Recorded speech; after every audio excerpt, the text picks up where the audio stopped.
की ही योजना नगर विकास खात्याच्या नगरोत्थान कार्यक्रमातून मंजूर झाली. आदरणीय शिंदे साहेबांनी केले. आज महायुतीमध्ये भाजप, शिंदे सेना आणि राष्ट्रवादी आम्ही घेत आहे.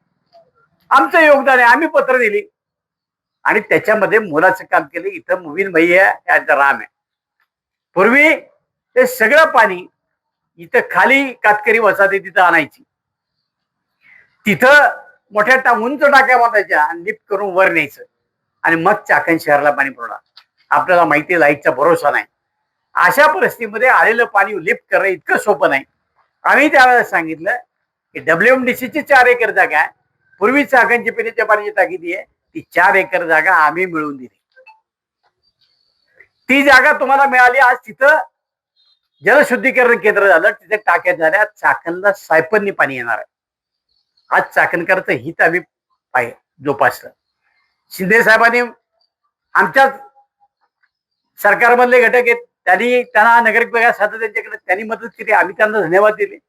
आम्ही त्यांचं श्रेय घेऊ शकत नाही. आणि मग जर ही योजना या ठिकाणी राबवत असेल, तुमचं तिथे योगदान काय? अशा योजनेला अनेक अडचणी आहेत.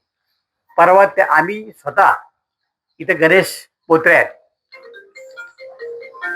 चाकण आणि उरलेली आणखी काही गावं आहेत, त्यांच्या संदर्भामध्ये आम्ही गेलो. आज जवळजवळ 20 ठिकाणी पाईपलाईन अडवली. का हो? आज नुसत्या अंतर्गत पाईपलाईन टाकून जलशुद्धीकरण करून टाक्या बांधून प्रश्न सुटणार आहे का? तुम्हाला पाणी करंजीवर आणायचं. त्याला अनेक अडथळे निर्माण लोकांनी केलेत. ते कोण सोडवायचं? ते सोडवण्याकरता हे जात नाही. वादाचा विषय असला की बाजूला थांबायचं. लोकांना पाणी कधी मिळेल आणि मग सांगायचं की दिलीप मूर्तीने आता विश्रांती घ्यावी. खेड तालुक्यातनं असल्या नालायक माणसाला निवडून दिल्यामुळं त्याला घरी पाठवेपर्यंत दिलीप मूर्ती आता थांबत नाही. तुमची बोलण्याची पद्धत, तुमची भाषा, तो रगीलपणा, तो उघडीपणा, अरे तुम्हाला माहिती आहे की 88 साली सरपंच झालो, 92 साली मी जिल्हा परिषद झालो. तुमच्या अगोदर 25-30 वर्ष मी राजकारणामध्ये. पण मुळातच यांची संस्कृती अशी आहे की हे स्वतःच्या भावांचा घरी मान सन्मान ठेवत नाही, नातेवाईकांचा घरी मान सन्मान ठेवत नाही. गोर गरिबांना ते पिळवणूक. आज हे कॉन्ट्रॅक्टर होते, कित्येक लोकांचे पैसे दिलेच नाही, मजुरीचे पैसे दिले नाही, मालाचे पैसे दिले. हा त्यांचा इतिहास. आणि त्यांनी डेबिट करायला थांबावं. मी त्याला सगळी माणसं आणून दाखवतो की कुणाकुणाचे पैसे देणे बाकी आहेत. आणि तुम्ही सांगताय दिलीप मूर्तींनी माझ्याकडे जागा शिल्लक आहे. कुठली जागा शिल्लक आहे? तू जे घर बांधलं ते मागासवर्गीयाच्या जागेमध्ये बांधलं, त्यांना पैसे सुद्धा तू दिले नाही. ते लोक माझ्याकडे आले होते. तुमचे सगळ्या भावांची घरं मागासवर्गीयांच्या जागेमध्ये आहेत. त्यांना फसवण्याचं काम तुम्ही त्या ठिकाणी केलं. त्या गरिबीचा फायदा तुम्ही घेण्याचं काम केलं. गोरगरिबांचे पैसे देण्यात ठाकर समाजाचे जे लोक आले होते, एक तर मला म्हटलं मी आत्महत्याच करतो, मला 4 लाख रुपये.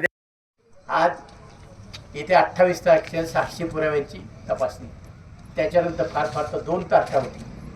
आणि यांना याची जाणीव झाली, कारण यांच्या पहिल्या वकिलानं केस फेकून दिले आणि सांगितलं या केसला मेरिट नाही, 100% केस आपल्या विरोधात जाणार आहे. त्या दिवसापासून यांचा बॅलन्स झाला आहे. हे वेड्यासारखी बडबड करायला लागले, वाटतं तसे त्यांना जाणीव झाली. कारण एकदा हे इलेक्शन यांना 6 वर्ष निवडणुकीला उभं राहता येणार नाही. यांना माहिती आहे की या पिटिशनमुळे आपलं राजकीय अस्तित्व संपणार आहे. आणि म्हणून आज ही भूमिपूर्ण करते, भूमी इथं पाठीला तिथं पाठीला. आणि तुमची पाठी लोकांच्या मनामध्ये कोरली गेली पाहिजे.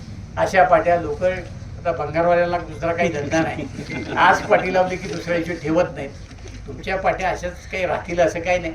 लोकांच्या मनामध्ये तुम्ही केलं पाहिजे. आज दिलीप मूर्ती लोकांच्या मनामध्ये, इथल्या सगळ्या लोकांना माहिती की एखादा प्रश्न आपण अण्णाकडे घेऊन गेलो, अण्णा 100% सोडवतील आणि त्याच्याकरता आपल्या पाठीचे मागे उभे राहतील. तुमच्या लोकांना भरोसा आहे. तुम्ही परवा जिल्हा परिषद निवडणूक झाली, तुम्ही चिंबली कुरवळी गटामधनं राष्ट्रवादीचा उमेदवार घेतला. तुम्ही पिंपळगावमधनं शिंदे सेनेचा उमेदवार घेतला. तुम्ही नायफड गटामधनं राष्ट्रवादीचा माणूस घेतला. ओरिजिनल शिवसेना आहे कुठं? हे सगळे डुप्लिकेट तुम्ही घेतले. केवळ पैशावाले म्हणून घेतले, त्याला तुम्ही तिकीटं दिली. तुम्ही आता उपसभापती केला, हा मनसेचा होता. त्याचे कारनामे आमच्याकडे आहेत, पण एखाद्याची वैयक्तिक आबरू काढायची नाही म्हणून आम्ही ते दाखवत नाही. सगळ्या लोकांना तुम्ही कोण कुठं होतं, कसे आले तुमच्याकडे माहिती आहे ना. ओरिजिनल शिवसैनिक जे होते त्यांना तुम्ही पार बाहेरचा रस्ता दाखवला, त्यांनी हाडाची काढी केली, आयुष्यभर शिवसेनेकरता घेतली. आजच्यानी तुम्ही काय सन्मानाची वागणूक देत ते माझ्या तालुक्यातल्या माझ्या राष्ट्रवादी काँग्रेस पक्षाच्या एकाही माणसानं सांगावं दिलीप मोहितेनं आम्हाला सन्मानाची वागणूक दिली नाही, आम्हाला विचारायला. मी प्रत्येकाचा मान सन्मान राखतो, प्रत्येकाला विचारतो, तुमचं काम सांगा बाबा, मी ते करू देतो. आणि हे करत असताना त्यांनी कुणीही सांगावं की दिलीप मोहितेनं आमच्याकडनं रुपया घेतला. होईल ती शक्यतो सगळी प्रकारची मदत केली.